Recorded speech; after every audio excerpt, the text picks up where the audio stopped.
අයිබෝවන් පුතේ රයිට් අපි අහපව් සම්බන්ධ වෙන්නේ වත් එක්ක ඔයාගේ පස්වෙනි විෂය ඒකකයේ ඒ කියන්නේ පස්වෙනි පාඩම ගිණුම් කරන සමීකරණය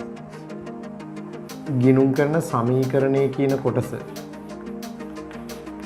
ගිණුම් කරන සමීකරණය කියන කොටස සාකච්ඡා කරන්න.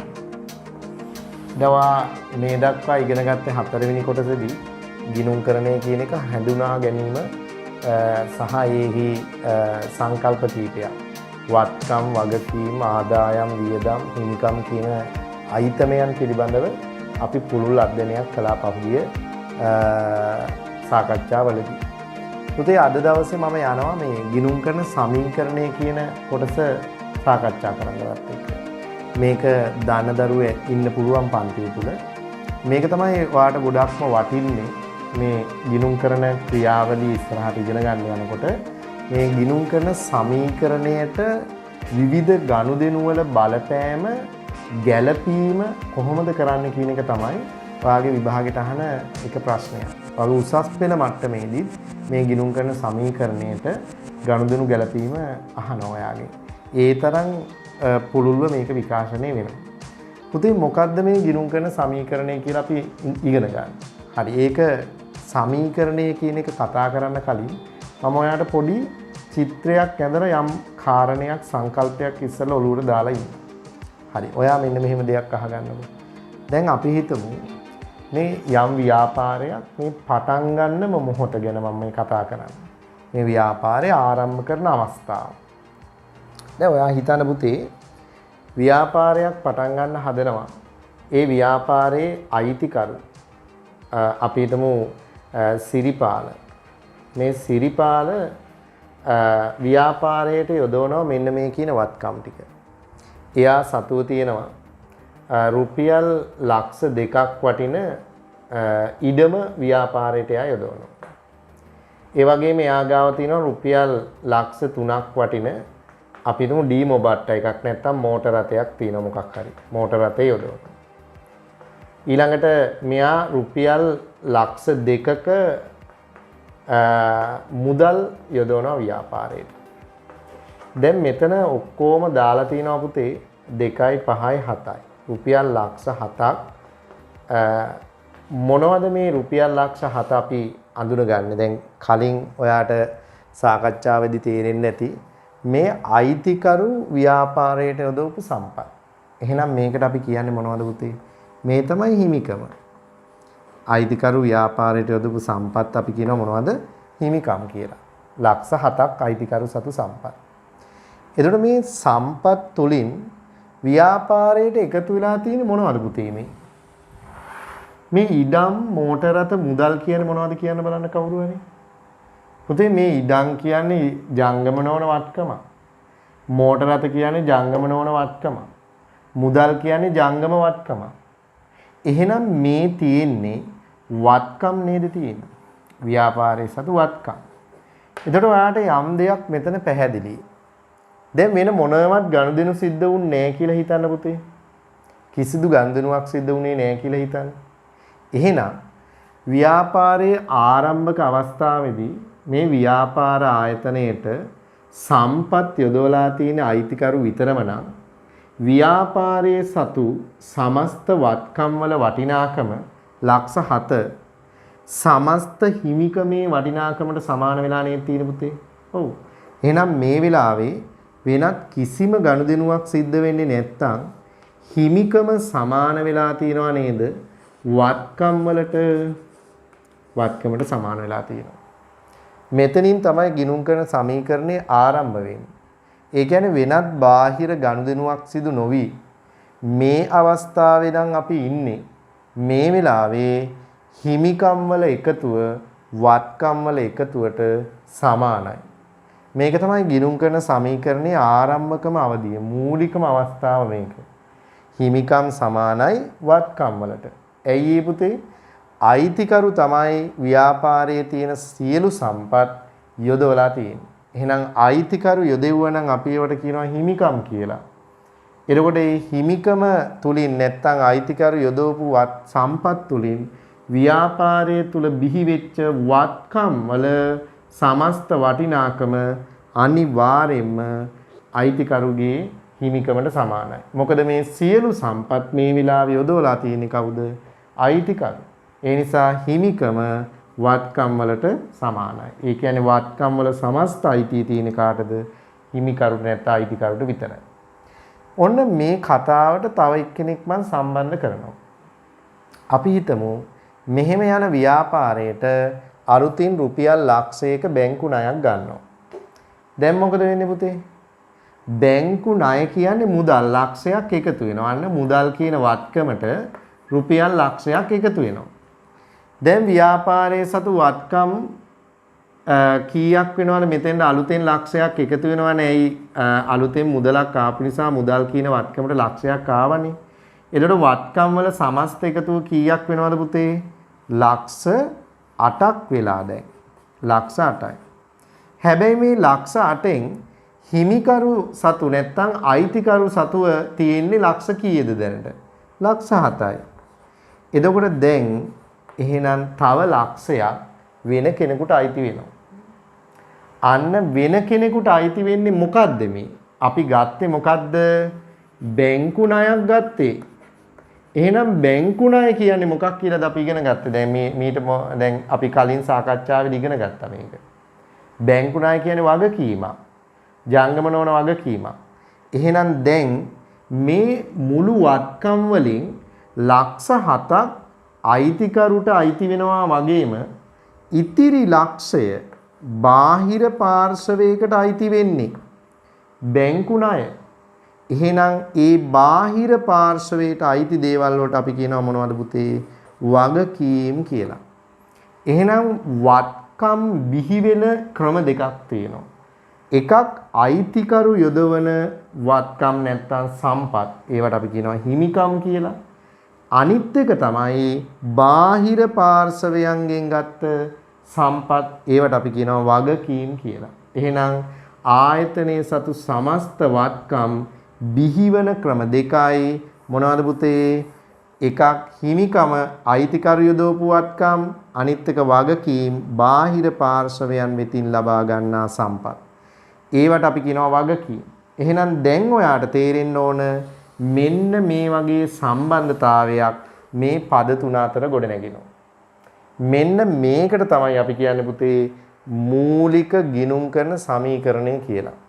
එහෙනම් ගිණුම් කරන සමීකරණය විධිමත්ව අපි විකාශනය කළොත් මේ විදිහට.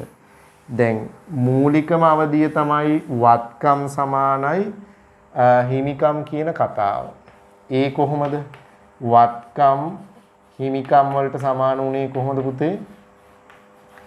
අයිතිකරු විතරයි නම් සියලු සම්පත් යොදවලා තියෙන වත්කම් වල අගය අයිතිකරුට විතරයි අයිතිය තියෙන්නේ. බාහිර පාර්ශවයන්ගෙන් අපි සම්පත් ගත්තොත් බැංකු ණය, උකස් ණය, ඒ වගේම ණයට භාණ්ඩ ගැනීම ඒ තුලින් මොකද වෙන්නේ? බාහිර පාර්ශවයන්ට බැඳීමක් ඇති වෙනවා. එතකොට ව්‍යාපාරයේ සතු වත්කම් වල සමස්ත අයිතිය පාර්ශවයන් දෙකක් අතර බෙදලා යනවා. එකක් තමයි අයිතිකරුට, ඒ කියන්නේ අපි කියනවා හිමිකමට කොටසක් අයිති වෙනවා. අනිත් එක තමයි වගකීම්, ඒ කියන්නේ බාහිර පාර්ශවයන්ට කොටසක් අයිති වෙනවා. නේද? ඒ නිසා අපි කියනවා ව්‍යාපාරයක යම් නිශ්චිත දිනකට ව්‍යාපාරයේ සතු සමස්ත වත්කම් වල වටිනාකම එම ව්‍යාපාරයේ හිමිකම සහ වගකීම් වල එකතුවට මොකද වෙන්නේ පුතේ? අනිවාර්යෙන්ම සමාන විය යුතුයි. මේකට තමයි අපි කියන්නේ ගිණුම් කරන සමීකරණය කියලා. ඒතර ඔන්න මම ආයෙත් මුල ඉඳලා චූටි පැහැදිලි කිරීමක් කරන්නම්. අහුවෙච්ච නැති දරුවෙක් ඉන්නවා නම් අපි ගිණුම් කරන සමීකරණයෙන් පෙන්වුවේ පුතේ ව්‍යාපාරයක වත්කම් අපි කිසියම් නැත්තම් බාහිර පාර්ශවයක් සම්බන්ධ නොවෙනවා නම් මේ වත්කම් වලට අයිතිකරු විතරම නම් සියලුම සම්පත් ව්‍යාපාරයට යොදවලා තියෙන්නේ. එවැනි වෙලාවක ව්‍යාපාරයේ සතු සමස්ත වත්කම් වල වටිනාකම එම ව්‍යාපාරයේ හිමිකම් වලට අනිවාර්යෙන් සමාන විය යුතුයි. ඊළඟ අධීරයේදී අපි කියලා දුන්නා බාහිර පාර්ශවයන් විසින් කිසියම් සම්පත් ප්‍රමාණයක් ව්‍යාපාරයට යෙදෙව්වොත් ව්‍යාපාරයේ තුල තියෙන සමස්ත වත්කම් වල වටිනාකම හිමිකම් සහ වගකීම් අතර බෙදිලා යනවා. ඒ නිසා අපි කියනවා වත්කම් වල සමස්ත එකතුව හිමිකම් හා වගකීම් වල එකතුවට සමානයි. මේකට තමයි කියන්නේ ගිණුම් කරන සමීකරණය කියලා. හරිනේ? right. දැන් මේක පුතේ ඕනම ව්‍යාපාරයක යම් නිශ්චිත දිනකට යම් නිශ්චිත අවස්ථාවකදී ගත්තාම මේ සම්බන්ධතාවයේ ඒ පරිදිම සිදු වෙනවාමයි. ඒ කියන්නේ සමස්ත වත්කම් වල වටිනාකම හිමිකම් සහ වගකීම් වල එකතුවට සමාන වෙනවාමයි. ඒක කුමන ව්‍යාපාරයක වුණත් අනිවාර්යෙන් සිදු විය යුතුයි. දැන් අපි මේ ඉගෙන ගන්න යන්නේ පුතේ මේ පාඩමේ තව කොටසකට යනවා අපි ටිකක් ව්‍යාප්ත කරනවා. මොකද්ද? මේ ගිණුම් කරන සමීකරණයට අපි ගනුදෙනු ගලපන්නේ කොහොමද? ව්‍යාපාර ආයතනයේ සිදුවන විවිධ ගනුදෙනු වල බලපෑම මේ ගිණුම් කරන සමීකරණයට ගලපන්නේ කොහොමද? අපි බලමු නිකන් සරලව හිතලා මේවා මම විධිමත්ව ලියන හැටි කියලා දෙන්නම්. ඒ එකක් දෙකක් ගනුදෙනු අපි හිතමු නිකන්. දැන් ඔයා හිතන්න එක ගනුදෙනුවක් මම කියනවා මෙහෙම. අයිතිකරු රුපියල් ලක්ෂ 2ක මුදලක් ව්‍යාපාරයට යොදවනවා. අපි හිතමු ජනවාරි 1 වෙනිදා අයිතිකරු රුපියල් ලක්ෂ 2ක් ව්‍යාපාරයට යොදවනවා. ප්‍රාග්ධනයේ ලෙස. තමයි පළවෙනි ගනුදෙනුව. දැන් ඒක බලපාන්නේ කොහොමද? දැන් අපි හිතන්න ඕන. රුපියල් ලක්ෂ 2ක් අයිතිකරු සල්ලි දානවා. දැන් ඔන්න මුදල් එනවා ව්‍යාපාරයට. මුදල් කියන්නේ මොනවද? ජංගම වත්කම්. එහෙනම් වත්කම් එකතු වෙනවා. ලක්ෂ 2ක්. මේ අයිතමේ මම පස්සේ නම් කරන්නම්. දැනට සරලව හිතමු. දැන් ඔන්න වත්කම් ආව ලක්ෂ 2ක්. හරි. දැන් මේ වත්කම් දැම්මේ කවුද? අයිතිකරු. මේ මුදල් දැම්මේ අයිතිකරු. එහෙනම් කාගේ අයිතියද වැඩි වෙන්නේ? අයිතිකරුගේ අයිතිය. ඒක නිරූපණය වෙන්නේ මොකෙන්ද? හිමිකම. එහෙනම් හිමිකම් වැඩි වෙනවා ලක්ෂ 2ක්. ධන මෙයාට බලපෑමක් වෙනවද? නැහැ. එයාට බලපෑමක් වෙන්නේ නැහැ.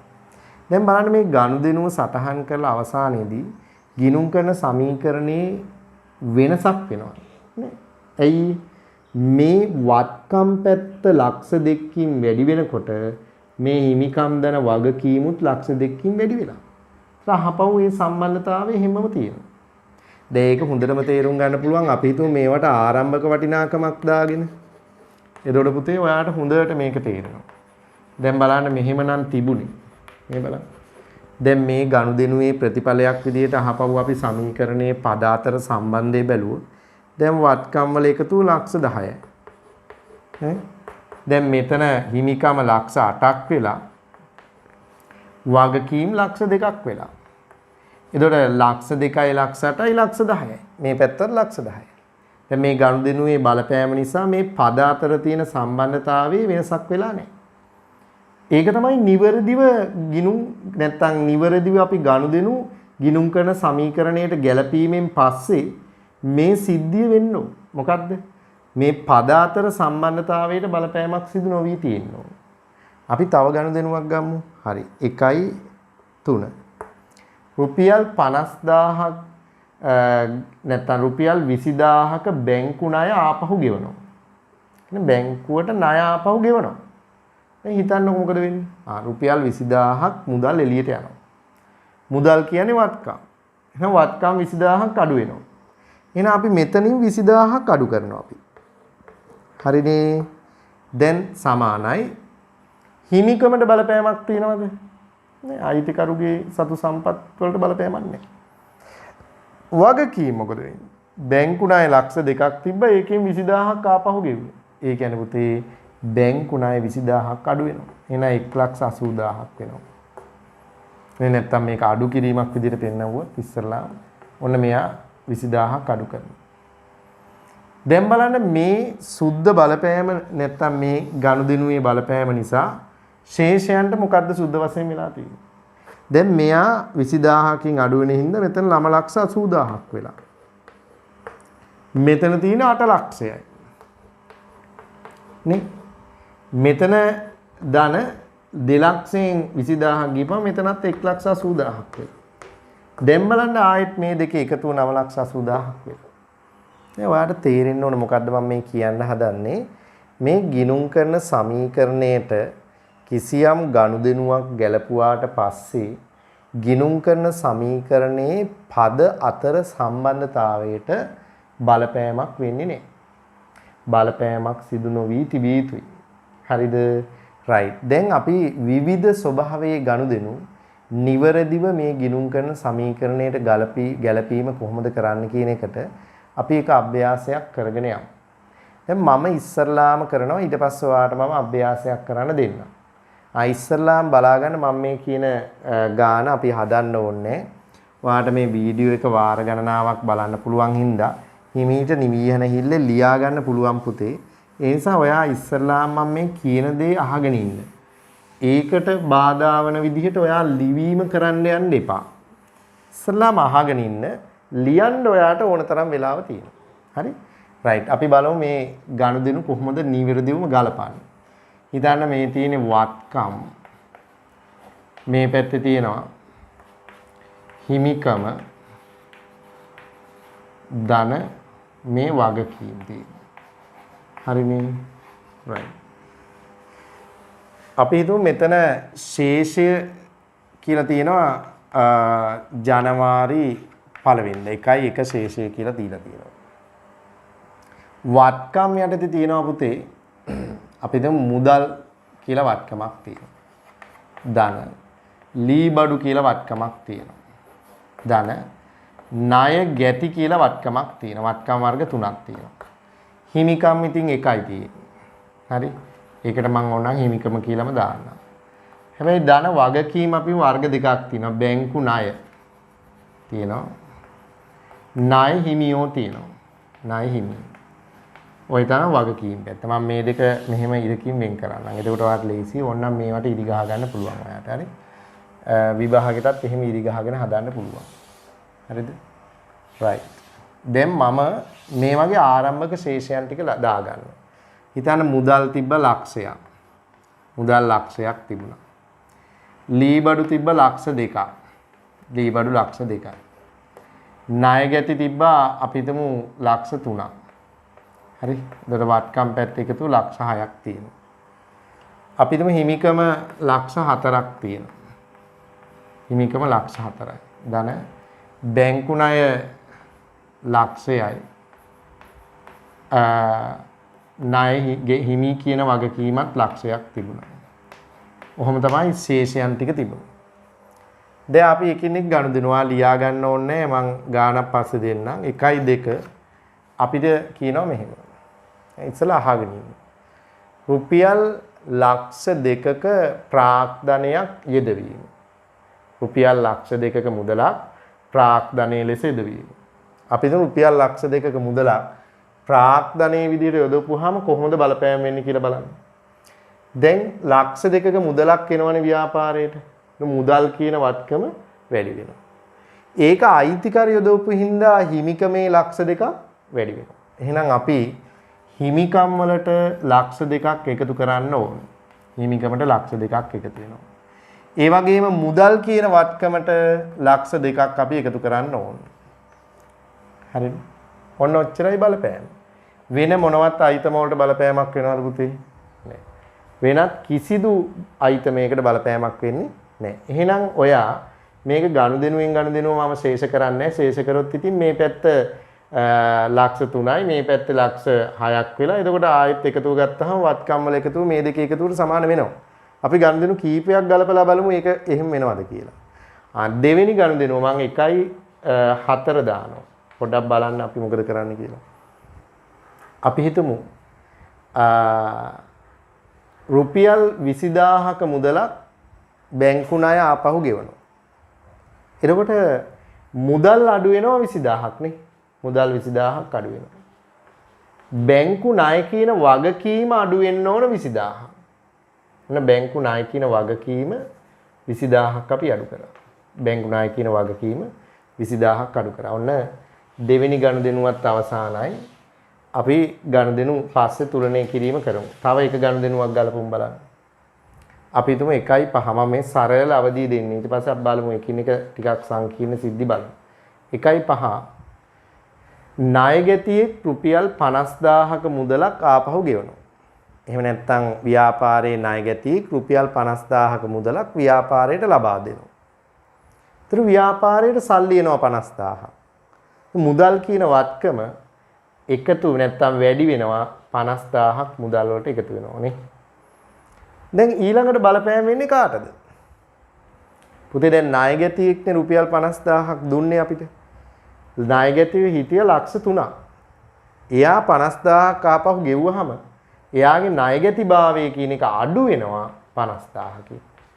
අන්න බලන්න වෙච්ච දේ. එකම පැත්තේ බලපෑම වත්කම් පැත්තේ විතරයි. හැබැයි වත්කම් අඩු වුණා වත්කම් වැඩි වුණා. දැන් දෙන්න කැපිලා ගියපුවාම බලපෑම ශූන්‍යයි. ඒකයි වෙලා තියෙන්නේ. දැන් මේ පැත්තට බලපෑමක් නැහැ. එහෙම හිතලා ගලපන්න එපා. අර පැත්තට බලපෑමක් නැහැ. එහෙනම් ඒ පැත්තට මොන හරි දානවා කියලා එහෙම නැහැ. හරියට ගණන් හදන්න ඕනේ. හරි තව එකක් ගමු අපි 1.10. 1.10 ව්‍යාපාරයේ ණය හිමියෙකුට රුපියල් 10000ක මුදලක් ගෙව්වා. දැන් ණය හිමියන්ට අපි සල්ලි දෙන්නනේ ඕනේ.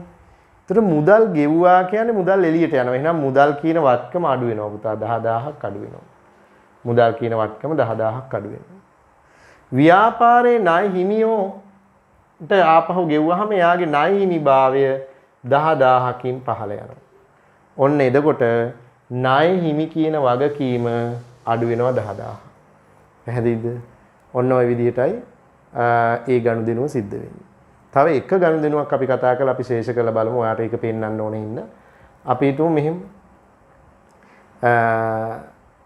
අපි හිතමු අයිතිකරු රුපියල් 10000ක මුදලක් රැගෙන යනවා. ඒ කියන්නේ මොනවද? ගැනිලි. එහෙනම් ගැනිලි හින්දා ඔන්න ව්‍යාපාරයේ සතු මුදලක් එළියට යනවා රුපියල් 10000ක් යනවා එළියට.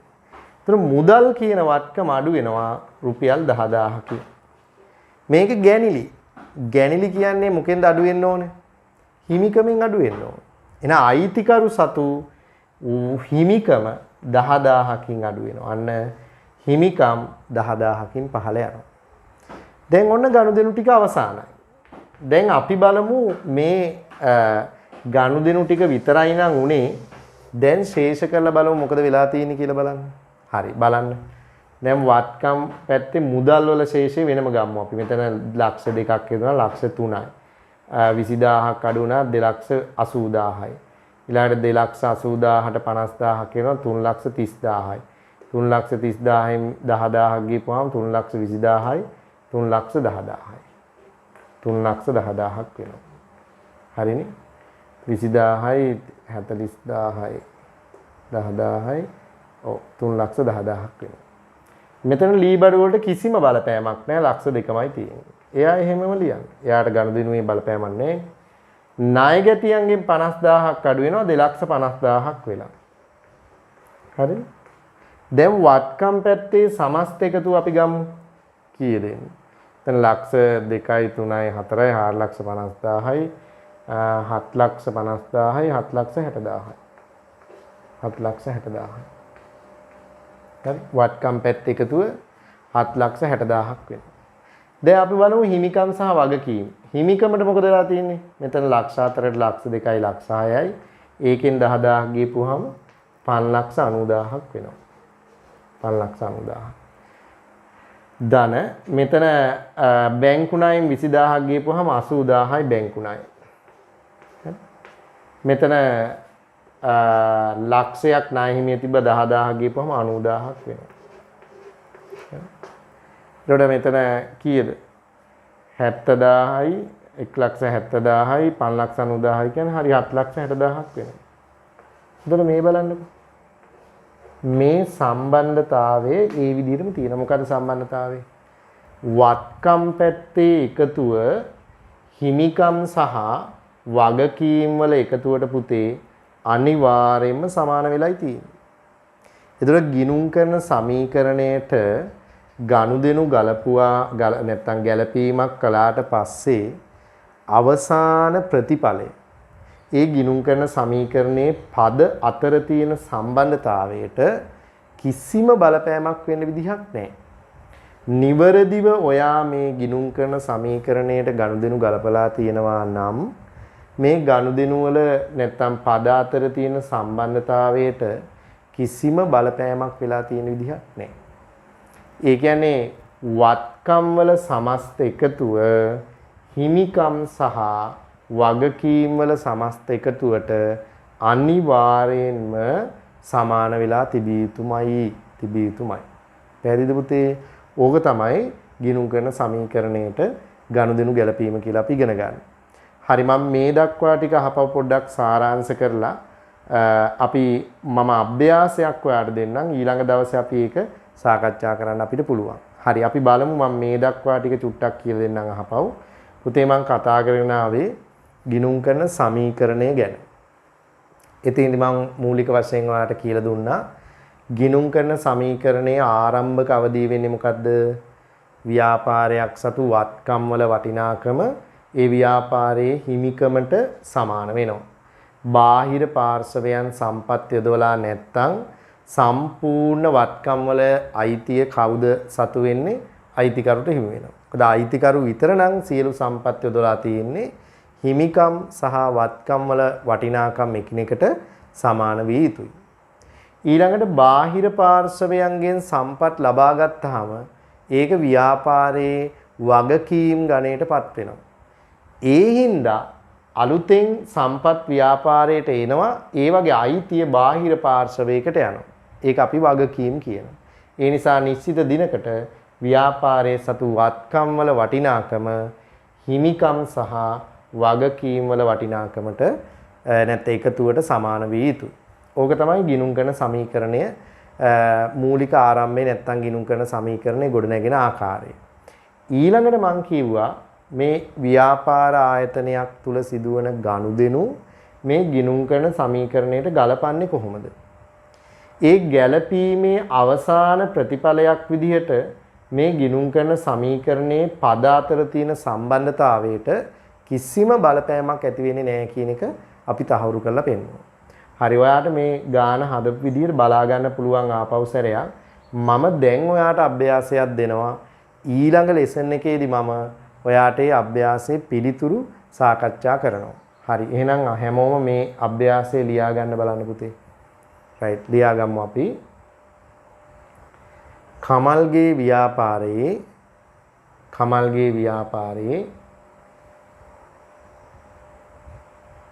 2020 ජනවාරි 1 දිනට 2020 ජනවාරි 1 දිනට පහත ශේෂයන් පැවතුණි. අපි පහලට ලියමු ඉස්සෙල්ලා. අතැති මුදල් ලක්ෂ 2යි.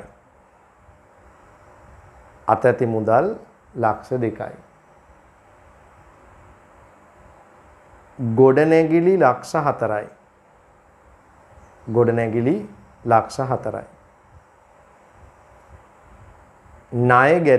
ලක්ෂ 4යි.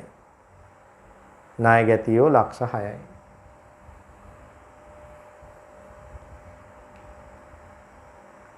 ප්‍රාග්ධනය නැත්නම් හිමිකම ලක්ෂ 8යි. බැංකු ණය ලක්ෂ 2යි. ණය හිමියෝ ලක්ෂ 2යි. පහත ගනුදෙනු සිදු වීය. පහලින් ලියන්න පහත ගනුදෙනු සිදු වීය. අපි 1 2 1 3 කියලා දින දාගෙන යන්න පිළිවෙලට. හරි, පළවෙනි ගනුදෙනු 1 අයිතිකරු රුපියල් ලක්ෂ 2ක්.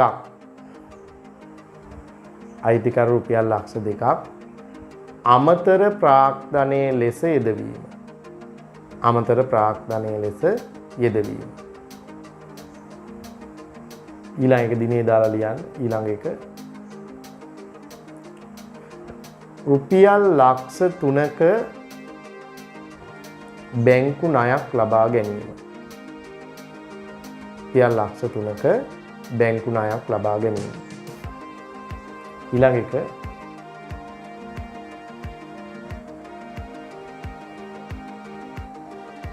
රුපියල් 20000ක මුදලක්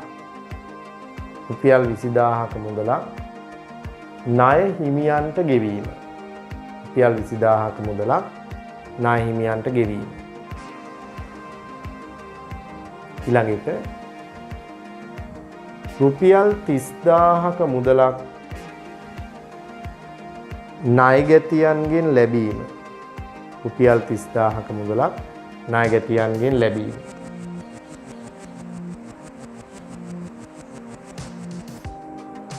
ඊළඟට රුපියල් 20000ක මුදලක් අයිතිකරු රැගෙන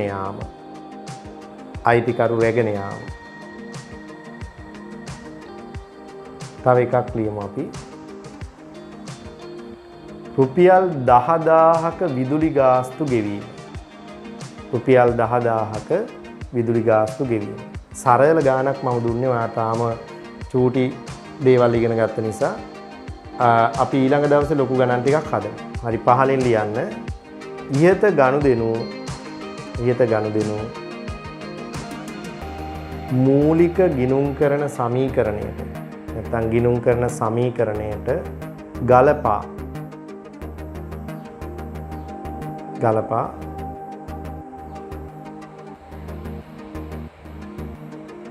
ශේෂයන් වල නැත්නම් ශේෂයන්හි බලපෑම පෙන්වන්න. කියන්නේ මේ අවසානට එකතු අරගෙන පෙන්වන්න ඕනේ. හරිද? right. එහෙනම් පුතේ අද දවසට මම හිතනවා ඔයාට ප්‍රමාණවත් ඒ කොටස් ටික. ඔයා මේ අභ්‍යාසය ඊළඟ දවසේදී අනිවාර්යෙන් කරගෙන ඔයාගේ ලෙසන් එකට සම්බන්ධ වෙන්න. මම මේ ගාන ඊළඟ දවසේ අහපව් හදනවා. එතකොට ඔයාට ඒකේ උත්තර ටික බලා ගන්න පුළුවන්. හරිනේ? right. එහෙනම් අද දවසට ප්‍රමාණවත් ඔයා වැඩ කරපු ප්‍රමාණය ගොඩාක් ලොකුවට ඉගෙන ගත්තාම අමතක වෙයි විශේෂ කාරණා. හැකි පමණින් ඔයාලගේ යාළුවන්ට ඔය වීඩියෝ එක බලන්න අවස්ථාව සලසන්න. ඒ වගේම තමයි Zoom lesson එකක් ඉදිරියේදී අහපව් කරනවා අපි. ඒ වගේම ඔයා ඔය link එක යාළුවන්ට දෙන්න නැත්නම් ෂෙයා කරන්න ඔයාලගේ ඉස්කෝලේ නොවුනට වෙනත් පන්තිවල හරි කොමර්ස් කරන ළමයිට මේ link එක දෙලා මේ පන්තියට සම්බන්ධ වෙන්න කියන්නේ. මොකද අපි පාඩමෙන් පාඩම මේ විදිහට 10 වසර සහ 11 වසර සියලු පාඩම් ගිණුම් කරන්නේ කොටස් ටික මේ විදිහට සාකච්ඡා කරගෙන යනවා. එහෙනම් පුතේ අද දවසට අපි ඔයාගෙන් සමුගන්නවා. එහෙනම් අපි ආයෙත් දවසට මේ වගේ ලෙසන් එකකින් හම්බ වෙනවා. right? no study දවසට